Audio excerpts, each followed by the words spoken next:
In continuation of the last videos on mechanism of organic reactions of BSc Part 1 Organic Chemistry, in this video we are going to study some methods for determination of reaction mechanism.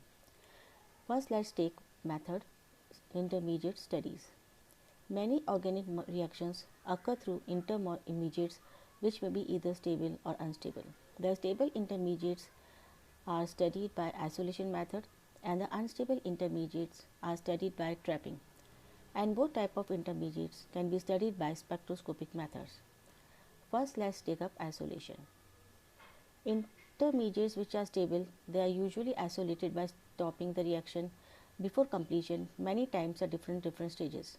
So, if any intermediate is formed at that stage, it can be isolated. For example, 3 intermediates are formed in Hofmann's bromamide reaction.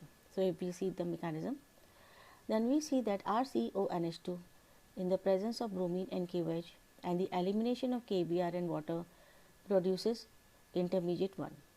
This first intermediate then further reacts with KOH, giving rise to second intermediate, and the second intermediate after debromination forms third intermediate, and this third intermediate on reaction with KOH finally yields the product.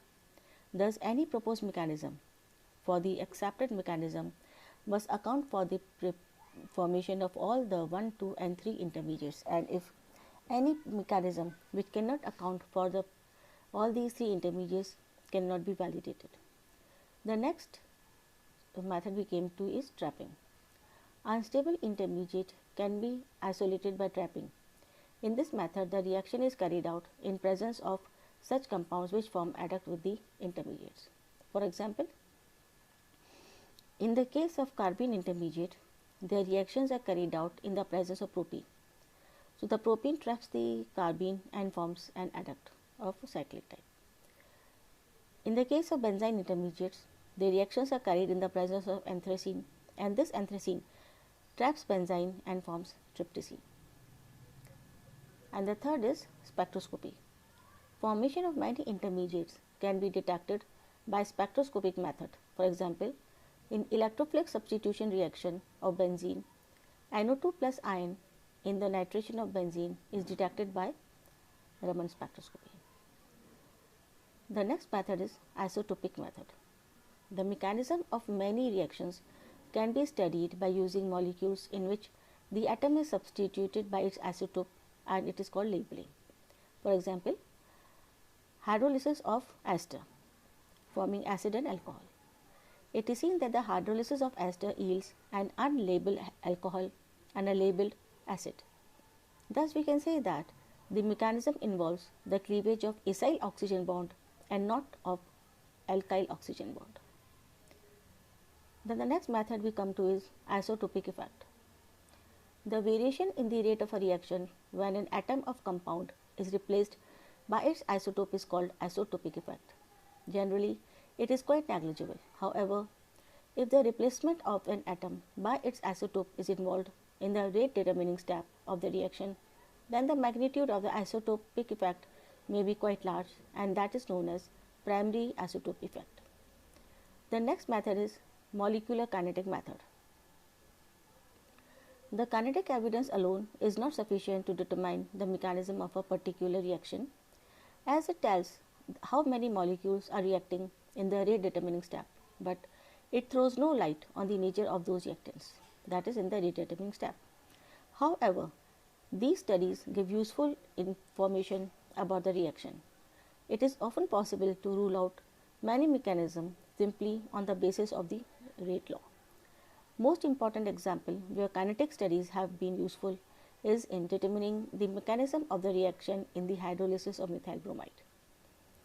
For example, if we see the reaction between methyl bromide and hydroxide yields methanol and bromide ion, and the rate is of the second order, which can be shown by the rate law. This equation says rate is equal to K concentration of methyl bromide into concentration of hydroxide, and here we see that the rate of the reaction depends on both the concentration of the methyl bromide and also of OH. So, it is an SN2 mechanism.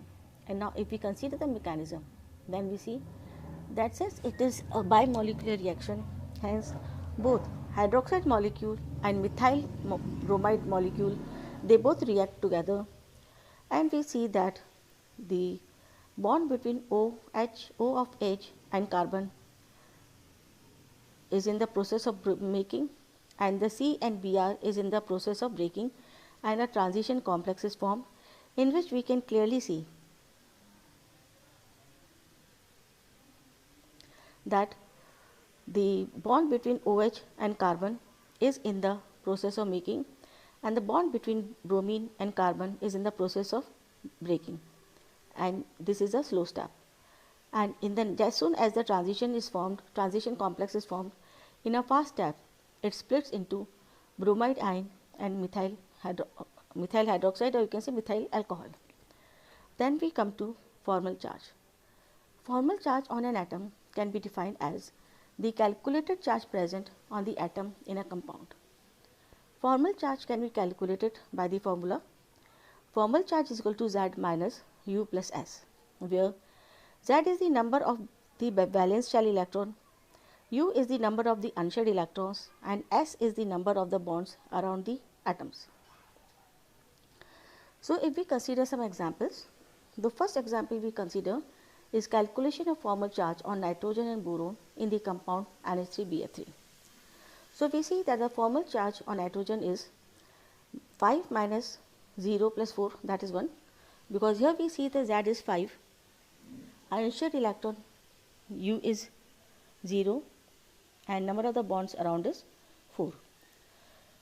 In the case of boron, the formal charge comes to be 3 minus 0 plus 4, that is 1, Z is 3, U is 0, and S is 4. Now we take the second example of the calculation of formal charge on each atom in the HNO3. So the formal charge of HNO3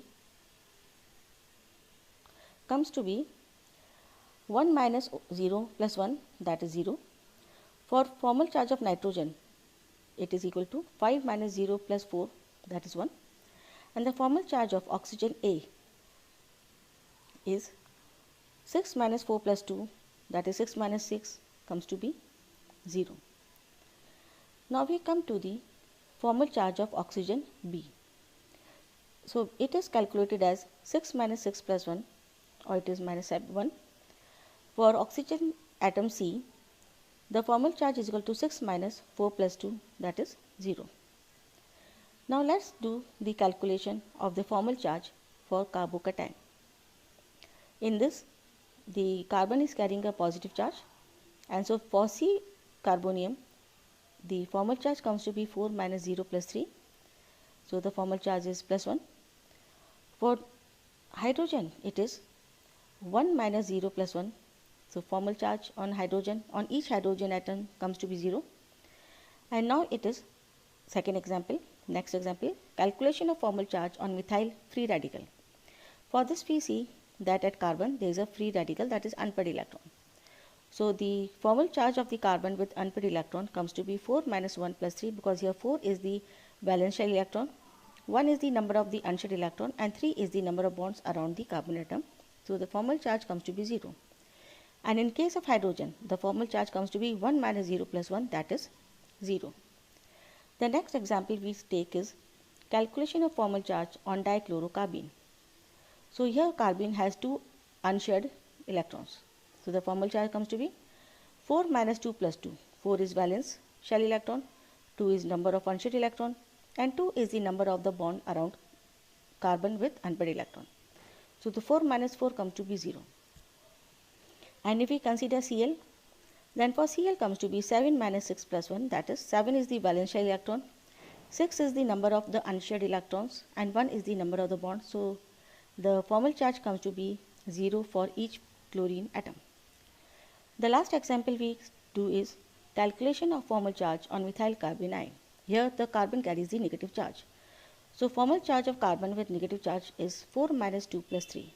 That is 4 is the valence shell, 2 is the number of unshared electrons, and 3 is the number of the bonds around the carbon. And the formal charge comes to be minus 1. And if we consider the formal charge on hydrogen, it comes to be 1 minus 0 plus 1, that is 0. That's all for today. Thank you.